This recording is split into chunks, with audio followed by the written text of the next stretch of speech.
Well, welcome everyone to, I think, a pretty important session. And the title of this is Help Wanted.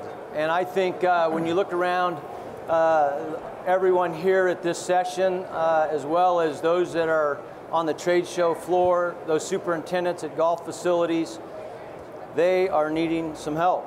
We have a pretty significant labor shortage going on, not only in the golf industry, but really across the globe in all kinds of sectors, whether it's construction, even the restaurant business, etc. And so we certainly today in this session want to talk about golf course management, and we want to talk about some creative ways and some creative solutions for our members, superintendents, golf course operators, to try to solve some of the challenges that we're faced with. And we've got a group of, I'll say, distinguished gentlemen.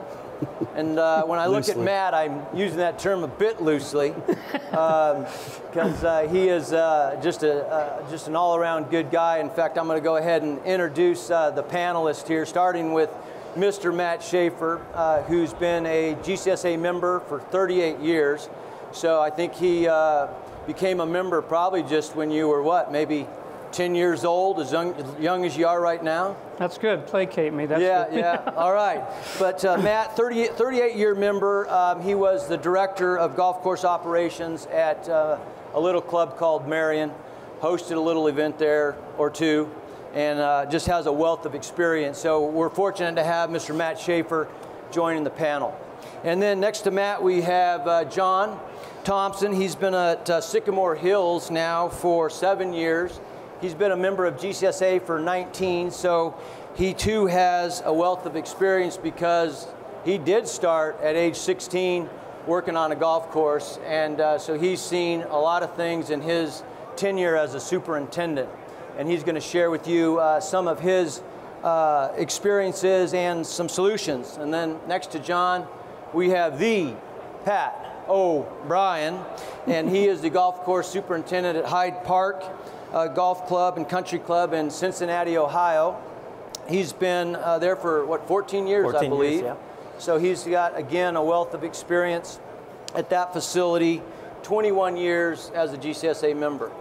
So again, we've got a great group of folks, and if at the end of this session, they have in their pocket some panacea pills. So just come right up and they'll give you a panacea pill to solve some of your labor challenges. But in all reality, it's not going to happen. This is a challenging topic that we all need to come together and become pretty creative.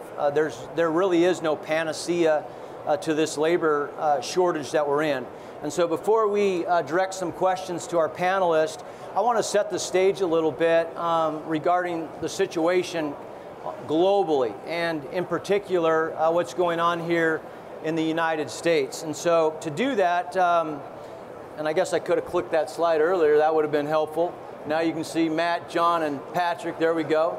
But this is literally a global problem, and we have members in 78 countries, and so we have some of our friends from across the pond, and I was with them recently yesterday just talking about this issue as well. It's the same in Australia, it's the same in Portugal, it's the same in Spain. So this is really a global problem that we're trying to combat and solve. When you look at some of the chief economists, and as they forecast out some of the problems and challenges that are going to affect businesses large and small, it's this. In fact, they say that this is business's #1 problem right now, is finding qualified workers. For the first time, there are more job openings than there are eligible workers to fill them. And so look at this slide for a moment. It's obviously an eye chart, but when you start out in 2008, obviously we're going through the recession. You've got certainly some job openings and some opportunity there. But then for this last, 94 months, we have had continued job growth.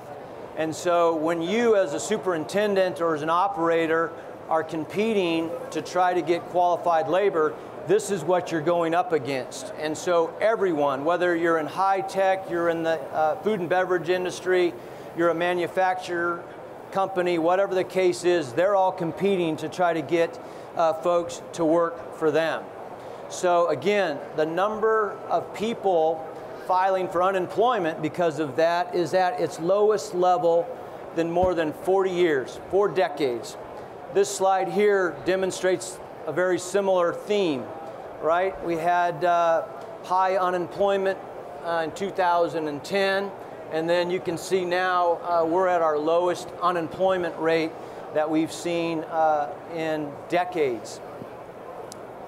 So I want to now kind of bring it a little closer to home and talk about our industry, the golf course management industry.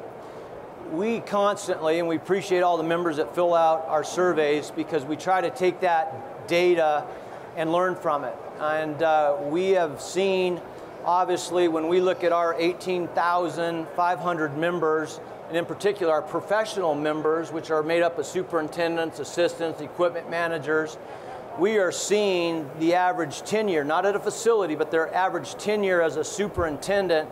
If you look on this chart here, it's at 17 years, all right? So when you start to look at the age, if you will, of our demographic of superintendents, it's 47 years. And that number has continued to rise every year for the last 6 years. So start figuring this out in your head. Okay, if that number is going up, what does that mean? It's pretty easy to say we're all getting older, right? But what's coming in on this end in terms of students and interns and younger folks entering the business, it isn't happening. So that's why this number is going up. So that's one of the problems we're going to try to solve today, is how we can engage and get more young people involved in golf course management, in particular because some of you are going to be retiring. In fact, a lot of you are going to be retiring here pretty soon. So we did a brief study in preparation for this panel to where this information that you're seeing is extremely relevant, it's extremely fresh. We went out to our partners, our turf schools, and we asked them, what are you seeing with this group? And we all know that enrollment in our turf schools has definitely decreased. In fact, when we studied this 5 years ago, it was at its lowest level in its history. And so fortunately, we're seeing some signs of improvement. When we ask our turf schools what is going on with enrollment, we can see that 23% of them are now seeing a slight increase. So a bit of a bright spot. 23 are the same, but we're not out of the woods. 54% are still seeing a challenge with enrollment in their programs. Why? You can look to my right and see that these factors are pretty significant.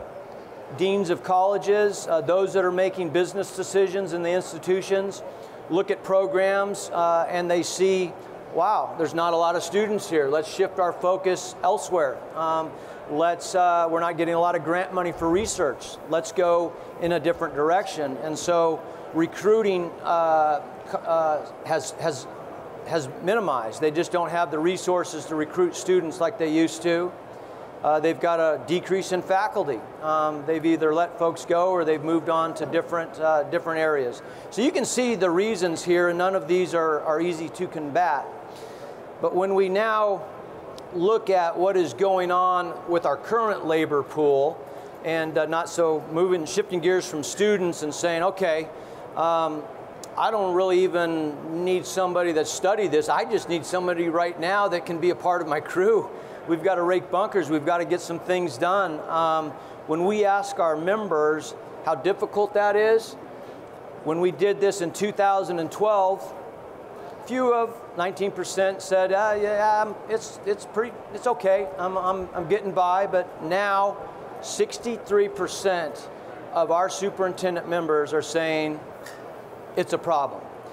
And so when we start to break that down in this survey, we said, okay, well, which which type of employees. And we obviously know that assistants are hard to come by now. We know that getting qualified spray techs, irrigation specialists are difficult, but when we boiled all that information down, it's hourly employees, hourly workers. 74% of our members found that was extremely difficult to recruit that segment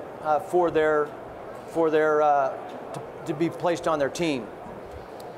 When it came to these maintenance positions, the average time that we had waiting, or not necessarily waiting, but trying to bring employees onto the facility was 70 days.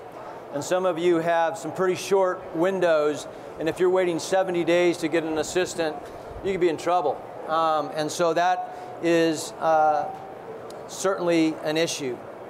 And now we're going to get into something that is going to be hard to solve. And anytime we start dealing with money and the economy, we start to talk about how can we manage the P&L, especially when we can't just throw money at this problem, because a lot of golf facilities simply don't have it.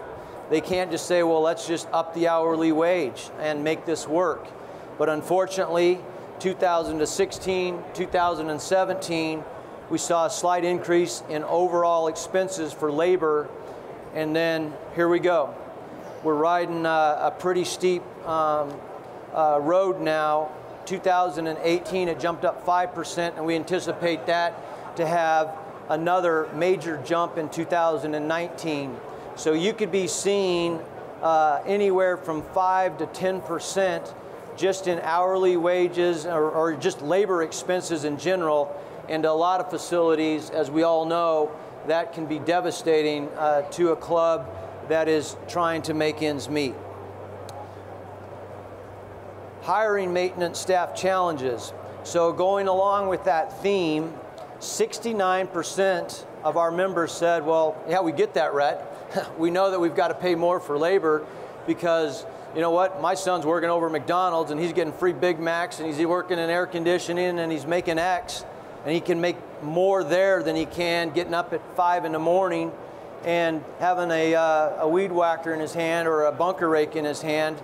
But 69% of our members said, give us a solution. We can't come up with competitive wages right now to make that work. So what else do you have for us? So I'm almost done here setting the stage, and if you haven't figured it out yet, we've got some challenges. So how are we going to solve that? And this sets the table for our first question. And we have a little bit of data to support some of the things that we're going to be talking about, such as H2B, such as working with career technical colleges or vocational schools, and working with a new, not necessarily a new segment, but a group that is now being deemed working retired. So folks that have actually retired and they're looking for a second career or just another opportunity to make some additional wages. And so we have this panel here which has some experience in these areas along with some others. And so Mr. Schaefer, again, being a superintendent for all those years and classified now as a working retiree because he retired and he's still working almost as much as well, I won't say as much. So. Yeah, we can't lie, but he's still working. Matt, looking back on your career and then looking at this data, traveling around the country, talking to superintendents, you've seen it. You've seen this ebb and flow, and here we are in a downturn.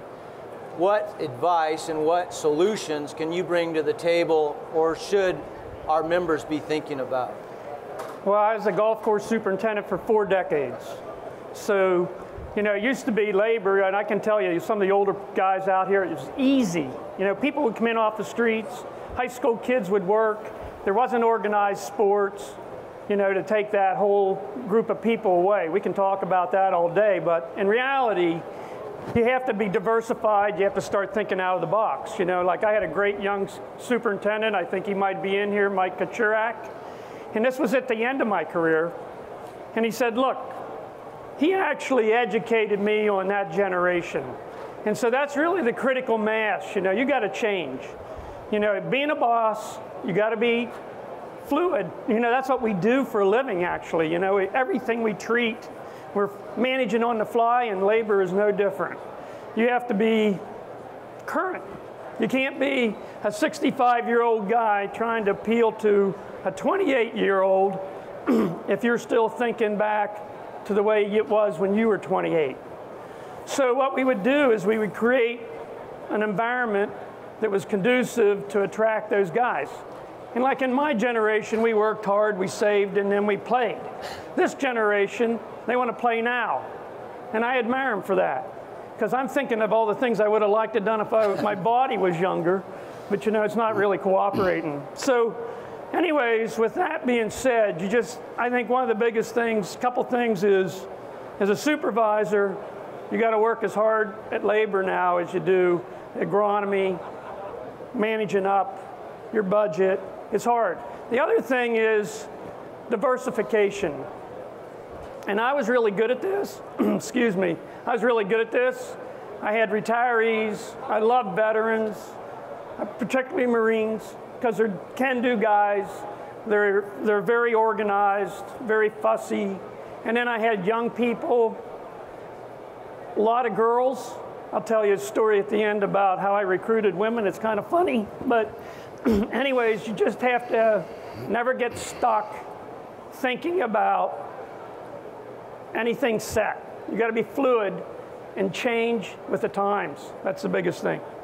So before we go on to John, let me back up just a little bit, and I like something that you said, Matt, and as I travel around and I talk to some of those, and I'm probably one of them where, you know, we want to wear a badge of courage or a badge of honor that, you know what, we're working, you know, 80 hours a week, 90 hours a week, and we're pounding it, and, you know, and how dare you not follow my lead. And to your point, that's just that mindset they don't care. You know, you can wear that badge all day long because that's not going to motivate me to do any better. And so I like what Matt said there, and I think as an industry and as GCSAA and as we talk about this industry, we need to do a much better job of explaining how fun it really is. And so if we think for a moment that we're going to go and talk to a high school kid or somebody and say, you know what, this job, guess what? You got to work on the weekends, and you got to work on 4th of July, and oh, by the way, sometimes we're open on Christmas Day, and you're going to need to be here on Christmas Day, and guess what? We like to start at 4 in the morning, and guess what? In the summer, there's no weekends off. You're dead in the water. And not going to work. I think what you're saying is we've got to change our mindset and start talking about the positives and not wearing that badge of honor that this is how we did it, so now you need to do it. All right. Won't work. So let's keep this flow going, John, and maybe add a little bit to your experience in terms of just what you've seen, and that same question, how are you seeing it, and what are some of the changes that we need to be making as an industry? It's tough. Assistants, spray techs, hourly people, no doubt about it. I'm fortunate enough, I have 5 children, and I've got 2 boys. They're 20 and 18 now, but they've worked for me since they were not even getting paid yet, which was great, and they thought it was fun. Working on the golf course, doing bunkers, everything else. So at Sycamore Hills, we've got a pretty good pipeline of high school kids that are coming up through with friends. I mean, I'll be in the bank, I'll ask the lady, you know, hey, you got a high school son? Does he want to work on a golf course? It's a great job. You know, you always got to be thinking outside the box on how to get those guys. I found out at the high school they were at that there is a program through it's actually the Department of Education pays for this program, supplies the monies necessary to let the counselor or whoever, if you go to the Department of Education and put in work-based learning is what they call it. So I've been able to get kids that come in at, like, say 7 o'clock in the morning, and they might go back to school, you know, at 10. Now we kind of sign a contract with them, me and the advisor, because they start school at 7. So if they're not there, I have to mark them down as tardy and make sure they're not goofing around. But it's worked out really well. You know, I've got some assistants that have kids that are coming up, and we're kind of feeding our hourly workers, weed whippers, greens mowers, whatever, with those type of the millennials. And raising millennials, I know how it is. You got to give them a task. They want to feel important. We got to keep it fun. We do cookouts on Friday afternoons, you know, every other week. Sometimes the guys are like, hey, John, we haven't had a cookout in a while. All right. It's usually we have a cookout on Friday and they're horrible on Monday. So I'm like, I'm not going to do one until everybody gets in line. The other cool thing is the counselor that I've been working with. He's coming over and he kind of knows the kids that we want in this program. You know, and these are kids that aren't going to go to school. They're not going to go to college. So the whole work-based learning theory is for them to get out into a field, whether a dishwasher or culinary or, you know, hopefully the golf course. For me, I've got one kid right now. He's been sticking around. We taught him how to take reels apart, and I think he really likes it. So keeping it new and keeping it fresh. You know, if I walk in and I say, hey, who wants to go home today? Oh, they're out the door before we can even blink. Where if, you know, we give them job 1, job 2, if they know what they're going to do, they want to feel important, you know. And I understand that. And then, you know, take a little more pride in their work, that type of thing. But it's been a great program for us. And, you know, I always laugh at my boys because they'll see some kid come in and they're like, Dad, hey, he's not going to pass his drug test. And I'm like, just hold on, and hey, he passed, and the kid ends up being a good worker. Yeah. You know, so you just never know. But it is. I agree with you. You got to make it fun. You got to make them feel important. Well, let's before we go on to Pat, let's summarize here for a moment. And again, we want this to be solution based, and so we want you to take away something that will be a benefit. And so to back up to Matt, we've got a theme here about just we've got to change, right? We've got to start with us, our attitude and how we approach it. And now we have a solution that's is it an actual national program working with high school kids? Yes. And so it's in your area, but say the name of it again and how you would, if I'm in Ohio, how would I go about this? If you go to the Department of Education's website and type in WBL or work-based learning, it'll bring up a list of schools possibly in your area that have this work-based learning program. So work-based learning, and once you get in there, sounds like there's a group of high school kids, and we're seeing that trending, that a lot of folks and young people are just deciding, I'm not going to college, or it's too expensive, but they want to have a trade. And so if we can grab them young and early, to your point, some of them may be a little wayward, but with a little coaching, you could possibly end up with some hourly labor early in the morning and at different times. Yes. All right, so here we go.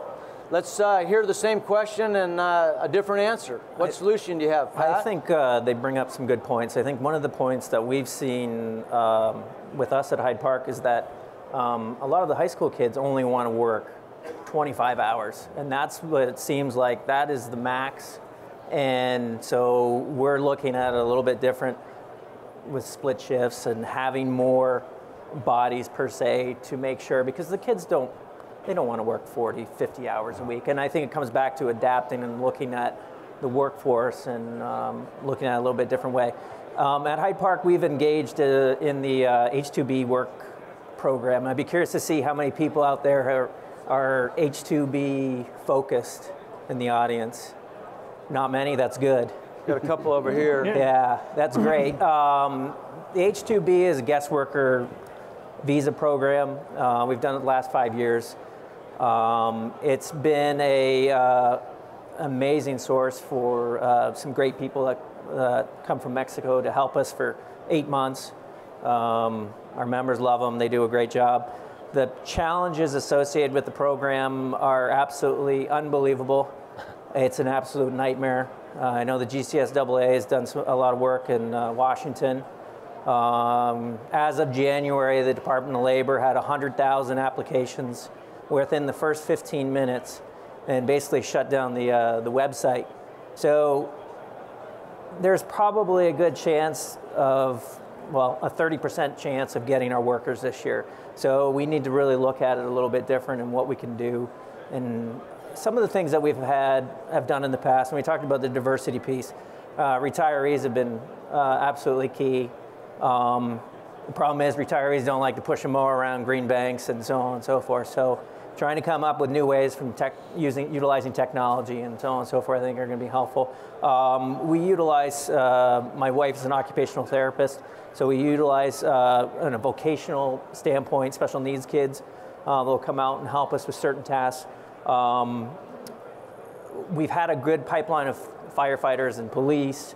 And we also, turfgrass interns, we've tried to cover a wide gamut. From our staff standpoint, to have a little more work-life balance, we're looking at adding a third assistant to try to have a little more balance, which I think is going to be important moving forward as well. So I think diversity and find those different ways. Matt's mentioned before the FFA, maybe there's an opportunity there, and also the military and chances there.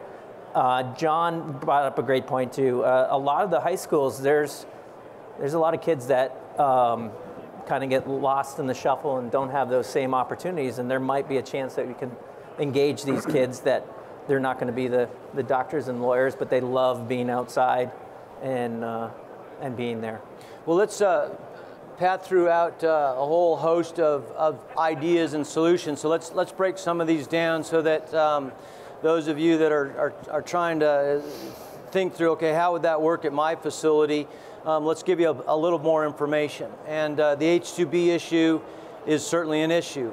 It's dealing with immigration and all the challenges that go along with that. We do have a full-time lobbyist in DC that is fighting for golf to give it a voice so that it's recognized and that we can have more opportunities in that regard. But it certainly is not the panacea because of everyone is clamoring for those positions, as Pat explained. So the H-2B, though, I just want to leave you with an opportunity. You could go to our website, and there's lots of information there if you're unfamiliar with it of how you would apply for an H-2B worker and those visas. But you mentioned special needs, and maybe talk just a little bit more about some of those programs that you're familiar with in terms of potentially bringing on some special needs individuals that could do certain tasks at the golf facility. And I know I've worked with Ernie Els and some autistic. I can't remember the actual name of the program, but it's Els for Autism, and they've got a program that places autistic kids in certain jobs. But is that similar to what you're? Yeah, it's very similar. I think we've partnered with 2 different high schools, and obviously the students have different abilities in what they can and what they can manage. It's pretty amazing to see what they can accomplish and how they progress and so on and so forth. So we've engaged a couple schools. They'll have an aide with them that comes out and helps and assists, and it makes a big difference actually in crew morale. Like the guys get I really appreciate having them out there. Well, and again, when we had Ernie Els that received our Old Tom Morris Award, and had the opportunity to go to his facility in Jupiter, and he has an autistic son, and when you get to have an understanding of how the spectrum works and how special those folks are, and an opportunity on a golf course, there's lots of opportunities for them to come out, and they love just doing the same task over and over again, whether it's filling divots or finding something that they can constantly go and clean up, whether it's raking leaves or spreading pine straw. There's all these types of things, and they typically come with someone that can drive them there or do whatever. And so, that's a creative way to get another individual involved, and not only are they helping you, but I think you're helping them. And so I'm going to come back to a few other things that you brought up in terms of the military and so forth here in a moment. But I know everybody's waiting for this story about how Matt attracted women. It's not with my good looks either. So we're going to talk about this because I know this story well. When I was with Matt and at his facility, and we were having various discussions back when we did the U.S. Open. He's sharing some of these ideas, and this was a great one, and it just shows the creativity that you have to have in order to get some hourly labor. So let's talk about that, Matt. So I saw these moms, they would put their kids on the bus and then they'd run past the golf course.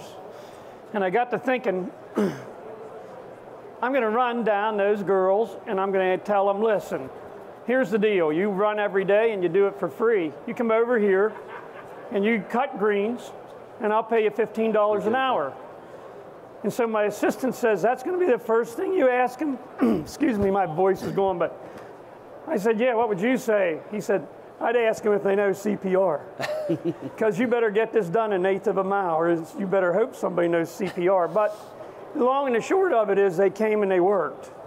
And ironically, then I got some of their kids. So I guess the long and the short of that story is we got a really cool job. I mean, and what we do is very attractive to young people, but we don't really sell it. And we got to sell it. And it's one other story is I worked at a really obscure club in Cleveland, and we couldn't attract interns. So I hired Epic.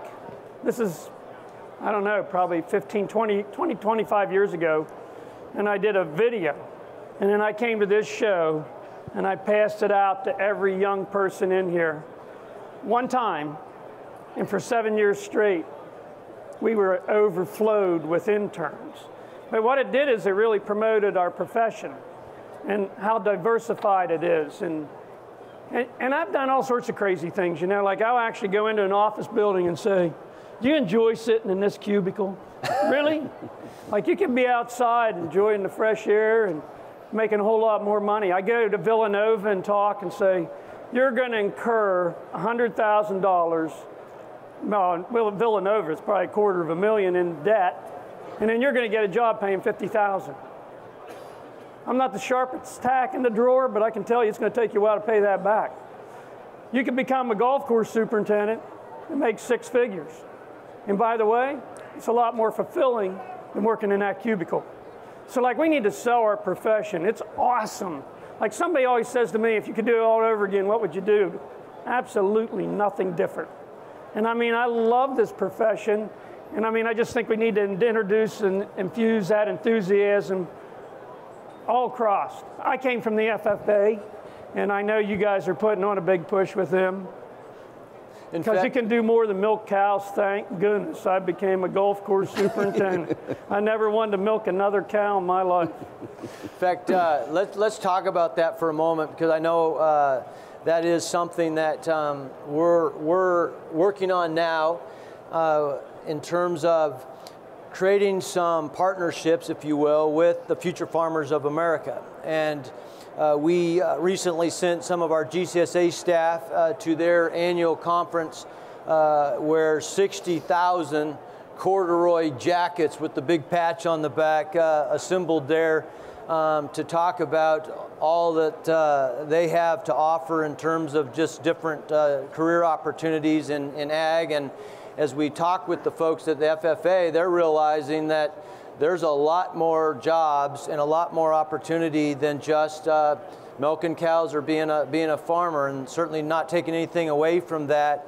But those jobs too are becoming fewer and fewer as the technology takes over farming. And so we approached it and had a booth there, and the activity level was through the roof. Because when you say what Matt just said, hey, would you like to make a decent wage? Would you like to work outside? Would you like to work with your hands? Would you like to grow something? In fact, what we grow is a specialty crop that takes this kind of equipment, that takes science, that takes work ethic, that takes professionalism. All of a sudden it's ding, ding, ding, ding, ding, ding, ding. That's why I'm here at this conference. And they say, and by the way, that's at a golf course. And they're starting to say, count me in. And so we're working with the Future Farmers of America to create some opportunities nationally.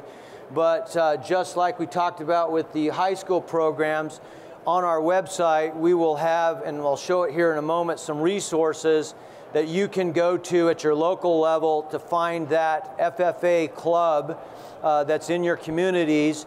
And we are already starting the dialogue with those club officials, or I guess, so what are they called, Matt? Just the teachers, Well, normally, like in the FFA, it's done through the high school. And so I was from a rural area, so we actually had an advisor. Okay, yeah. So, and they're always looking for unusual opportunities, and not all kids in the FFA are farmers.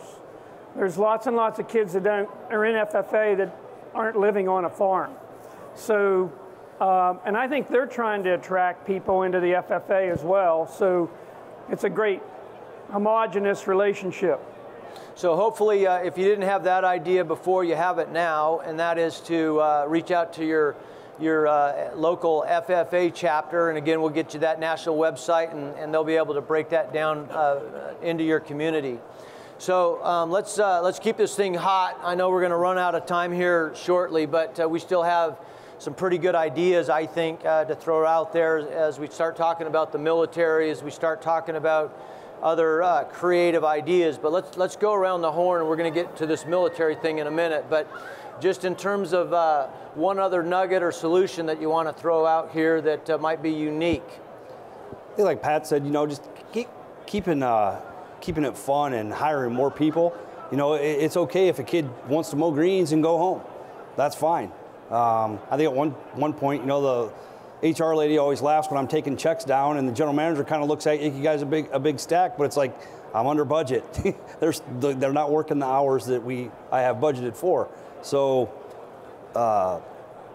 just those type of things you can do to make it fun. And so I think that's kind of the creative scheduling, right? So I think, the old mindset would be, well, I need 18 full-time people, or I need 6 full-time people, or whatever it is, and it's like, break that up. Those days may be gone. So if I can get 4 people, and one's going to work this shift, and one can work a couple hours here, it's a bit of pain in the patootie because you got to cut payroll and all that, but you're getting the work done. Right. So great idea, great solution. Let's talk about the military. What opportunities are there to work with possibly returning veterans and those individuals that are looking for maybe possibly a second career? Yeah, there might be that opportunity. That's something we haven't investigated yet, and I think that's where we're going to go next. And getting back to the high school piece, I know in our area there are some schools that they offer these excursions that gives the kids an opportunity to see something different. So on Fridays they'll get the opportunity to do yoga, or they'll go to learn to bake a cake, and these odd things that give them a little more well-rounded perspective. And maybe there's an opportunity there to, if it wasn't on a Friday, maybe a Thursday, get the kids out to the golf course. Some of the numbers are like 15 or 16 kids that can sign up for these excursions, and there might be a chance in some of these other school districts around the country that they're offering these programs. All right, so let's stop and summarize here for a moment. I think definitely working with the high schools. We got FFA, we've got other work release programs, or working with high school students.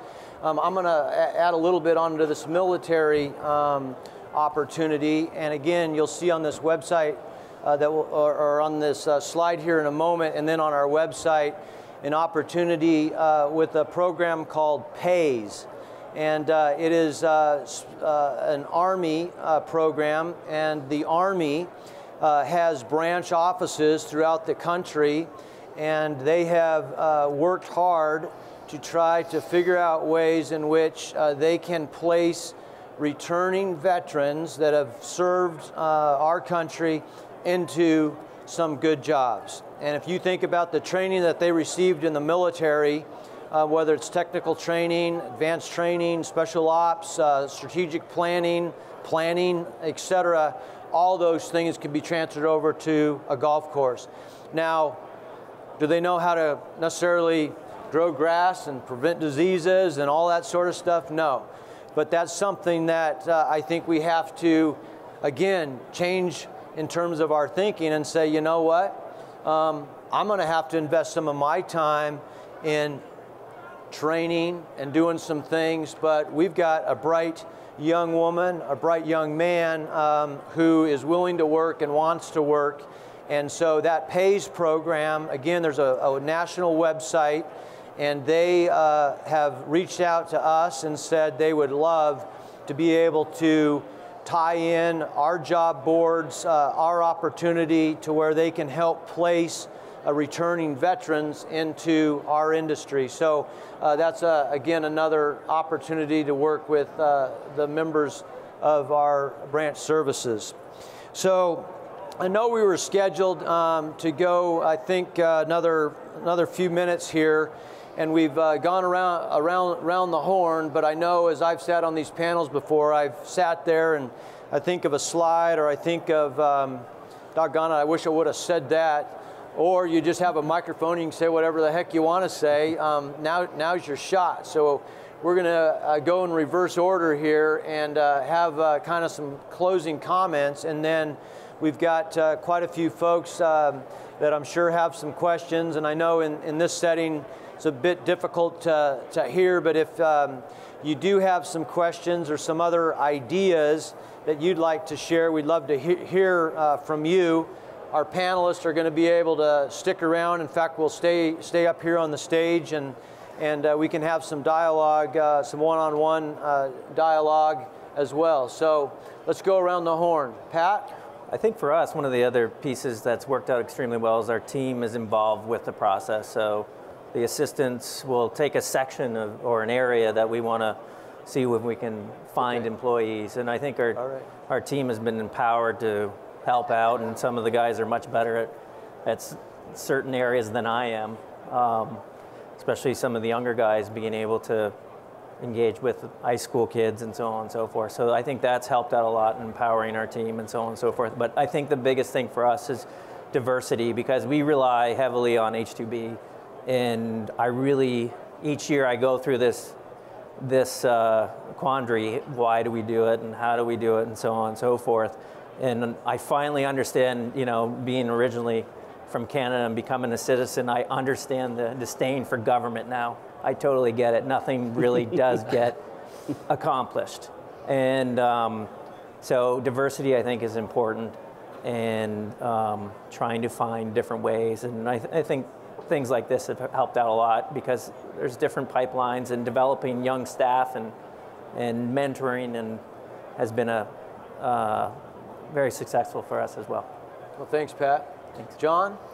I think making it fun. I remember, my first day on the golf course, I'll never forget. I had a push mower, and the guy sent me out. I didn't get a cart or anything, and all I did is push mow under trees, and I loved it. So making it fun.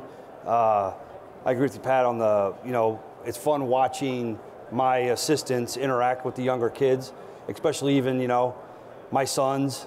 And I'm like, hey, treat them like you would anybody else. And, you always kind of have your favorite kid, at the end. And there's nothing better than, most of the time you don't remember their name, but some kid comes up to you in the grocery store or whatever and says, man, that was the most fun I ever had. That was a great job. What are you doing now? I'm stuck in a cubicle, and it's a good feeling, and it should be fun, and getting the guys to take pride in their work and seeing how it all comes together. You're mowing this, and by Friday we look pretty good. And it's kind of fun watching them evolve and seeing how all the pieces of a golf course work together. Just having fun. Great. All right, Matt. Once again, it's all about time off with the millennials. Like in the wintertime, if you have an off season, we do 4 10-hour days, so they'd have 3-day weekends. Little thing like that makes a big difference.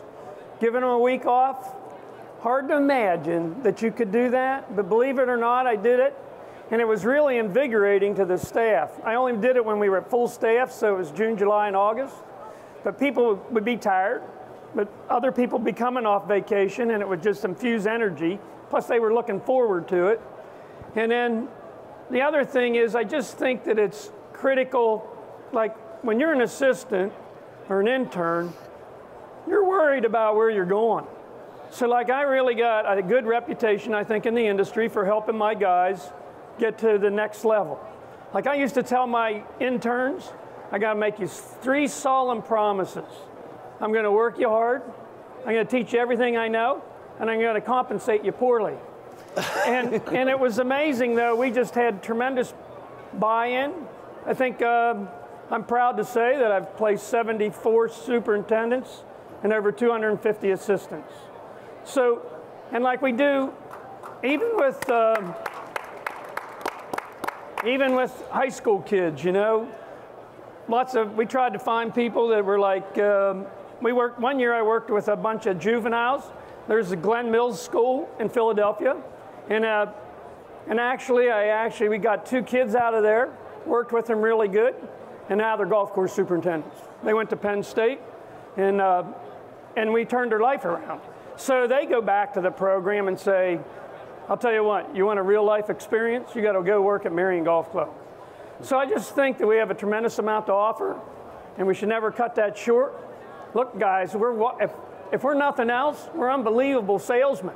I mean, look, we take money out of people's wallets all day long, and they think it's the greatest thing that ever happened. So we ought to be able to sell people to come and work for us. And it takes a lot of diversity, a lot of energy, but that's what we're good at. We can do people. So we can do this. We can figure our way out of this. You know, one thing, and it's kind of a closing thought that I have, and I know we have a microphone here, and I'm looking at a gentleman that's standing right behind you, Stephen Tucker. He's an amazing equipment manager, and we've been talking a lot about hourly workers and so forth, and I think it goes without saying, we've got a real challenge there in terms of getting qualified technicians. And so the things that we've been talking about in terms of this creativity, working with high school kids and going in and instilling in other folks in other industries, whether they're joggers, mom joggers, or they're, you know, whoever they are, police, fire, we've got to go into the automotive industry. We've got to go in other nooks and crannies and bring people in and realize that it's going to take the passion that these gentlemen have, and certainly that Matt Schaefer just shared in terms of, you know what, you've got to mentor them, you've got to teach them and be patient, and ultimately you're going to give them an opportunity, and they're certainly going to give you one back. And so the one thing, though, that we have not addressed, and I don't want to open up Pandora's box here in the closing time that we have, but it's wages. And you know, we do the Comp and Ben survey, and when we see the fact that clubs are competing with other industries and what we're able to pay assistants, and what we're able to pay hourly laborers, what we're able to pay superintendents at times isn't enough. And we saw it on the slide that that's a difficult proposition when a club is already you know, trying to make ends meet.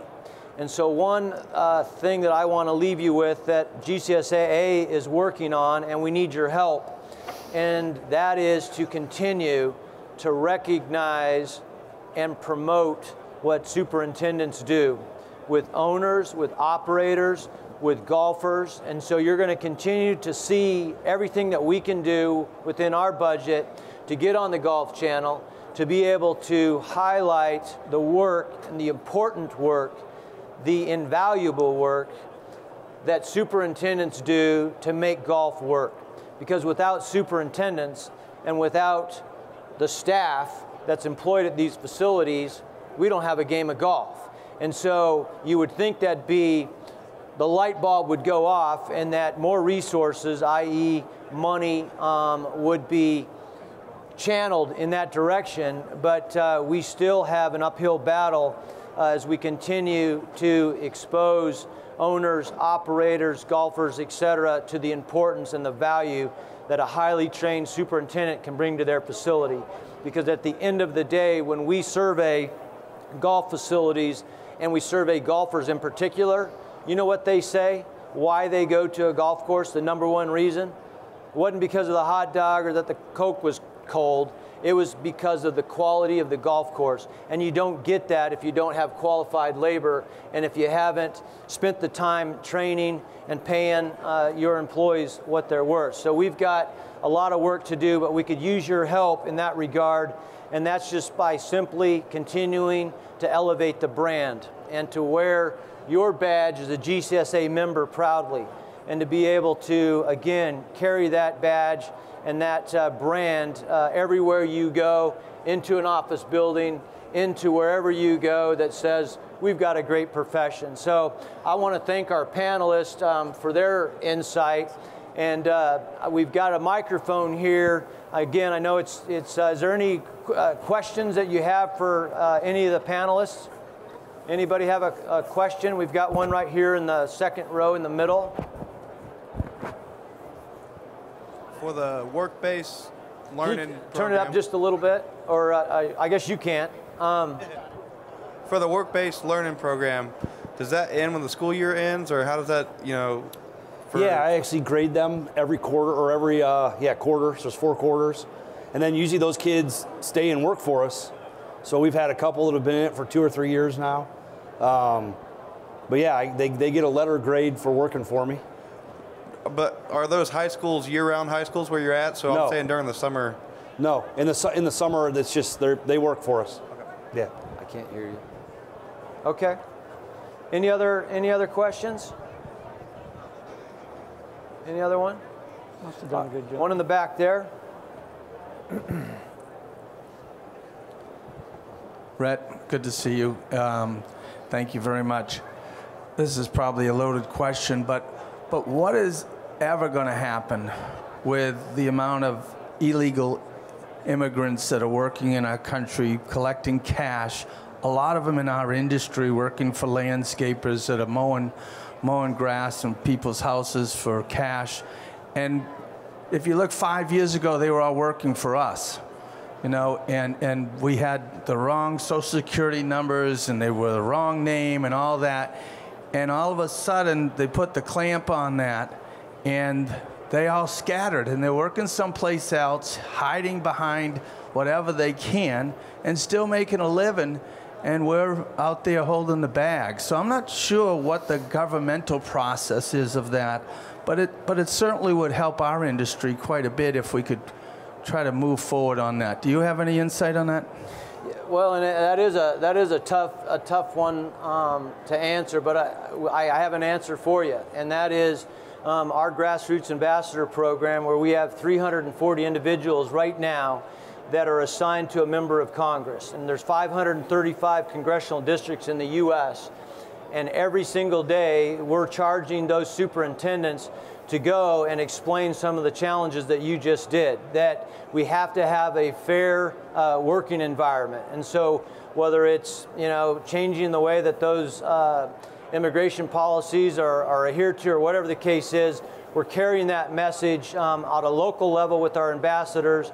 And then on May 1st, we will be on Capitol Hill for the 11th year in a row with our We Are Golf Coalition. And again, that issue of labor, immigration, H-2B, et cetera, all of those issues get shared with our members of Congress. But as Pat said here, it is definitely a challenge, and you don't have to go any further than your local news to see how messed up it is and how difficult it is to navigate the political waters right now. But we're going to keep on trying. So I think there's 3 words: comprehensive immigration reform. So other questions? All right, so I'm going to leave you with one last tidbit, and I'm going to flip this slide here. I guess there's a few more than just one, but if you look on this, and you're going to go to our website under Career Services, we're going to start doing more and more around these opportunities. And so the Future Farmers of America, there's the website. And again, we're making some connections in there to help you navigate to get to your local FFA chapter. Hosting a First Green event. We didn't talk about this, doggone it, but this thing is cool. And if you haven't done it before, we've been talking about it throughout the seminars and last night at a reception. But we took on the First Green program, and this thing is unbelievable. It's taking young people, elementary school aged, up to high school. We've got curriculum based around STEM education, so science, technology, engineering, and math, all pretty important things, and all 4 things happen at a golf course. We're sticking kids on a school bus. We've worked with the school districts. We've got the kids now at a golf course, and we just turned that thing into what? A laboratory, a living laboratory, where kids get to get out of the classroom, they get to go onto a golf course, they get to see great superintendents that I'm looking at right now that are environmental stewards talk about what's going on that 150 acres. They get to measure the velocity of a stream. They get to look at the water quality. They get to look at bugs and insects. They get to look at wildlife corridors. They get a smell, and I mean, it's awesome. And it changes their lives. They have a better experience, and guess who's there with them? Their parents. And a lot of their parents are a little critical of golf. And as soon as they arrive on scene and start looking and listening to superintendents talk about what's going on, and seeing firsthand what's really happening, they become converted to our great game and great sport. At the high school level, I've seen this firsthand, is that the superintendent, as they've gone around and have done this education for a few hours, feed them some pizza, get them on the putting green for a minute, and have a little putting contest, and then hand out a business card. And they say, have you enjoyed your time here? Well, guess what? I've got summer work for you, and if you'd like to come back, I can put you to work in this beautiful piece of property that we call home. And so the First Green event, we have the kits for you. All you have to do is go to this website. We'll send you all of the curriculum. You don't need to do anything other than get your assistants and a group of people to host this thing. Working retiree job sites, there's 4 of them or 3 of them, coolworkers.com, summerjobs.com, Retain Brains. Retain Brains, did I get that right? Yeah. Wow. I need to go to that site. That's my site. That's your. And then lastly, the last 2 on this slide, your local association of career technical educators chapters, and that's dealing with what we talked about with the high school students, and then we've got the H2B program. So hopefully you've left here with a few nuggets. I don't think any of them collectively are going to create the panacea. It's going to take creativity, hard work, and fortunately we work in a business that has all of that, has some bright minds, some creative individuals that work hard. So we're going to figure this thing out, and I'm confident that golf's going to be strong and that we're going to have labor going forward. So thank you. Let's give it up for our panelists. Thanks. Thank you. Thank you. Appreciate it. I'm getting. Make one other announcement here. I got to get to the right card. Everybody stand by, stand by. Here it is. You want to help me do this? Just read that right there. I don't have my glasses. I don't have my. I'm not. Wow, look at this. Get in and bring their readers. So the next segment will begin here at 4:25 on GCSAA Live TV, and I would be remiss if I didn't thank GCSAA TV, Epic Creative. These guys do a great job day in and day out producing a lot of great content. So thanks GCSAA TV. We appreciate it.